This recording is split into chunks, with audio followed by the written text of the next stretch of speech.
नमस्कार मंडळी, welcome to my mini blog. So आज आपण जाणार आहोत आपल्या गावातल्या मंदिरात, श्री काळभैरव मंदिरात. सो आता आपण जात आहोत या शॉर्टकट रस्त्याने. जाणार शॉर्टकट रस्त्याने, येणार लाँग कटने. आपण आता जातोय गल्लीतून. ह्या गल्लीतून जातोय आपण आता. आणि हा आपल्या गावातला खिडकीतला दुकान. इथून जातोय आपण आता. हा आहे श्री काळभैरव मंदिर. आधी घंटा वाजूया. आणि हे आहेत आपले श्री काळभैरव देव. या मंदिराला 2025 मध्ये 3 वर्ष कंप्लीट झाले आहेत. आता देवाचा आशीर्वाद घेऊन आपण निघालो आहे लाँग कट रस्त्याने. आधी दुकानात जात होतो आपण.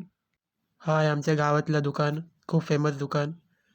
आता वेफर्स घेऊन निघालो घरी जायला. वाटेत आपल्याला भेटला हा भंगारवाला. आणि इथून आपण आलो आहोत आपल्या वाडीत. वाडीतून पोहोचलो आपल्या घरी. सो भेटूया नेक्स्ट ब्लॉगमध्ये. Bye bye.